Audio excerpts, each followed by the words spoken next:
Japan rules.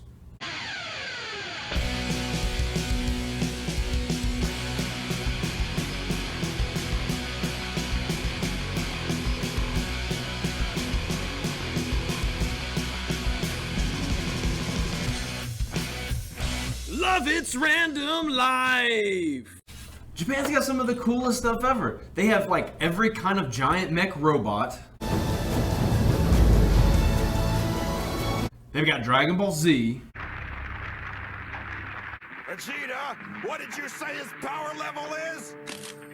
It's over 9,000! They've got Sonic the Hedgehog.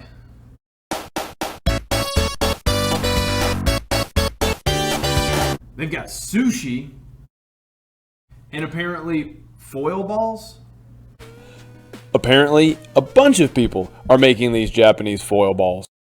So the other day at lunch, I was eating a baked potato, and I ended up with that foil that was left over, and I decided to ball it up. And while I was doing that, I remembered a couple of years ago, all of these videos popping up about Japanese foil balls, and the Japanese were taking foil and essentially using hammers to hammer it down into these really shiny balls. And so this is as far as I got basically with my hands at lunchtime. And then I thought, what if I went and bought a roll of aluminum foil, got some hammers, and with just these tools tried to make my own Japanese foil ball. So here's my rules. I only watched one video on this. It was an original Japanese video. It was like 4 minutes long. I didn't understand a single word the guy was saying, and I only watched his video. I did not watch all the little modified this, do this, do this. So the technique I've come up with is watching this one video and then using the tools that I have. I can only use this 75 square foot roll of aluminum. I've got one regular claw hammer, and then I've got one metal mallet to kind of help me get the bigger parts down. Let's go ahead and get started.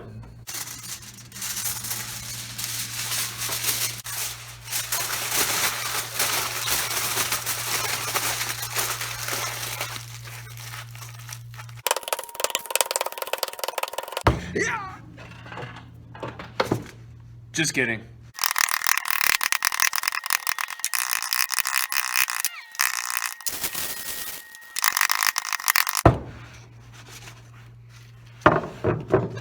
It's starting to eat away at the top of my desk. I gotta go get a paper plate. No paper plates, paper towels.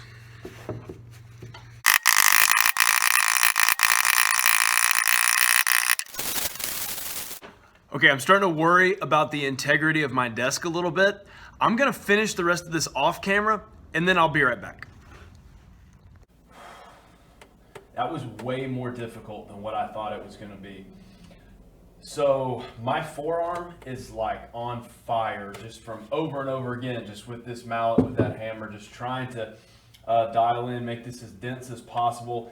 Watching the video that I saw, seeing those thumbnails, I thought, man, like that's as big as they're gonna make it. That's, you know, why can't they get it any rounder than that? Why can't they get it any shinier? This was very difficult, and I did not end up using the whole roll. I would say I used over half, but maybe not quite 2/3. You know, like it just got to the point where I just could not do it anymore. So I ended up getting this thing. It's not quite the size of a baseball, but it's close.